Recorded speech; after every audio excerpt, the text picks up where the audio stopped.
What is happening, everybody? My name is Dean. Welcome back to some AFL Finals previews because we are getting into the qualifying finals tonight. This massive game between Collingwood and Geelong is happening tonight. So it is, I think, well, I don't know. I always think that every match is bigger than the next, but it's so hard to pinpoint which match is actually the best match because it's so close. I don't think any of the matches can single-handedly determine anything, to be perfectly fair, because it's just been like one of those, I don't know, it just feels like one of those final series that's going to be very, very close. Also, I think the audio might be screwed on this video, but let's ignore that for a moment. This is going to be a big game happening because Collingwood have been in some okay form without being great. Geelong have been 5-5 since the bye, so they're also not very good lately. Like, their form's been okay, but they haven't really strung together performances in a row again and again. So that's where we're sort of at with those two sides. And, you know, Collingwood a couple of weeks ago, they played Essendon, and they weren't very convincing in their victory. So it's hard to pick which team is actually going to come out on top here. Collingwood obviously sneaking into the top four with West Coast losing that round 23 game, so they were pretty lucky there. But Geelong has been the best team for majority of the season. Whether they're the best team of the finals will remain to be seen. But I do think they are a big chance to win this game, and I do think they should go into this game deserving favourites. Obviously, Collingwood, if they go in with a few underdone players like Moore, De Goey, Stevenson, to name a few. Obviously, Stevenson, the suspension.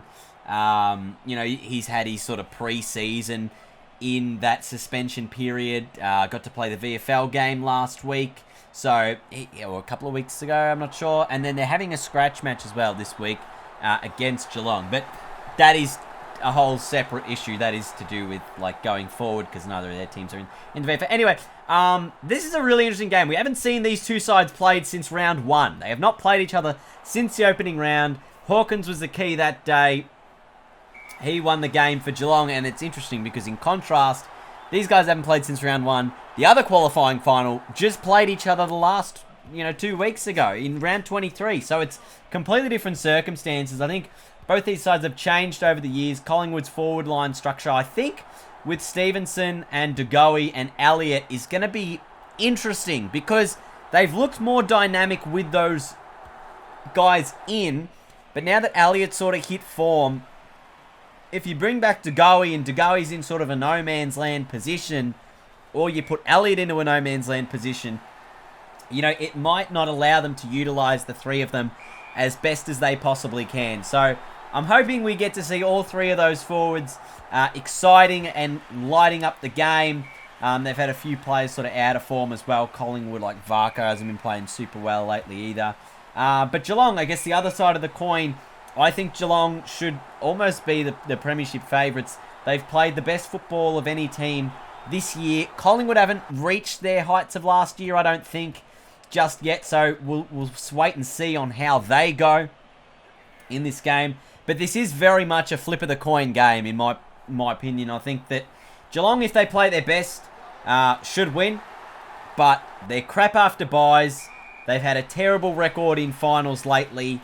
And they're due for a loss. If you look at their last 10 games, it's been win-loss, win-loss, win-loss. So they are due for that loss. So we will see how this all goes in this final. The game reckons the Cats are going to get up. By the looks of things, it'll have Geelong. Yeah, Geelong's 28 points up right now. But I think it's going to be a close game. And the beauty about this final series, from the first 4 games that we've seen, I like the look of it. This is probably the first year in a number of years I've looked at every single game, and the competition is that even right now. I can't just pick each game and say, I know that this is going to happen. I know that this is going to happen. Like, there's nothing obvious that jumps out at you, and this is another one of those games. If Collingwood's midfield, and especially if Brodie Grundy gets on top in the ruck, like, they should win the game because they've got a dynamic forward line. Even though Geelong are the best defensive team in the competition, I think Collingwood's forward line, just the interesting nature of it is going to make it It's going to be interesting. I don't know. But I think Geelong are going to win by 10 points. That's what I put down in the game. Reckons Geelong by a couple of goals as well. So it's going to be a very close game. I can't say with absolute certainty either way. But Collingwood could easily win this game. This is what I mean. I'm so on the fence about all of these games because I just don't know how they're going to go.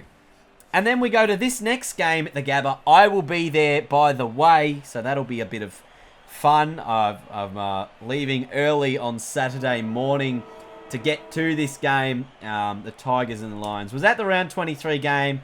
Tigers won by 28 points. So a bit of a contrast compared to the Geelong Collingwood game where they hadn't played each other for almost an entire season, whereas these guys have just played each other.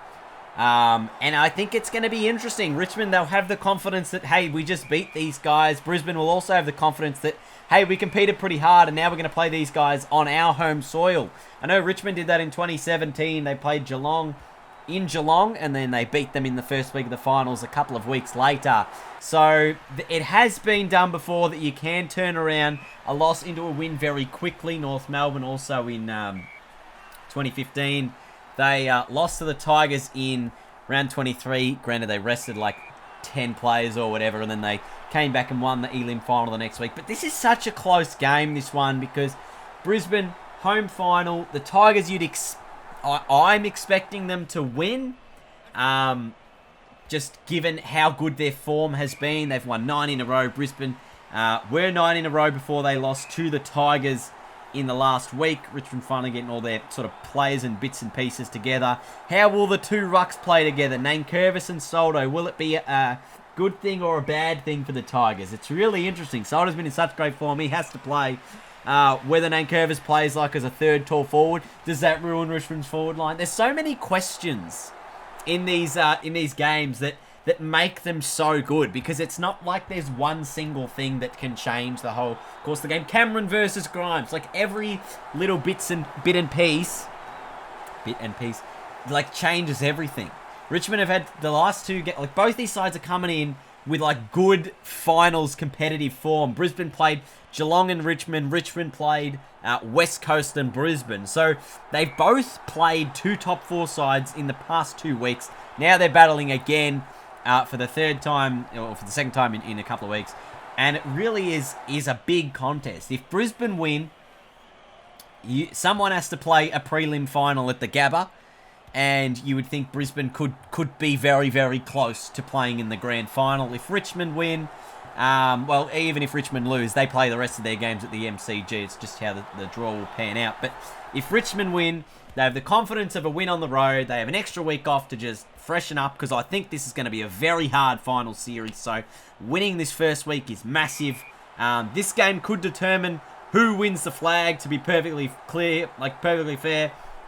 If Richmond win, they could do it. If Brisbane win, they're certainly giving themselves a chance and could be in the grand final in a few weeks' time. So it's all up for grabs. I'm very excited. I can't wait to go to the Gabba on Saturday night. It should be a nice, warm one. And I think it's going to be ideal conditions for footy for both teams. Maybe a little warmer than maybe they would have liked, but it'll be fun. I've watched Richmond play in the wet so many bloody times this year. Anyway, Richmond, the game has them winning by 19 points. I think they'll win by 2 goals. It'll be a close game. I hope it's going to be a close game. It'll be an exciting game. And those are my 4 tips this week. Let me know what you guys think in the comments down below. Who's going to win these 2 weeks? Leave a like, and I'll see you guys later. Bye.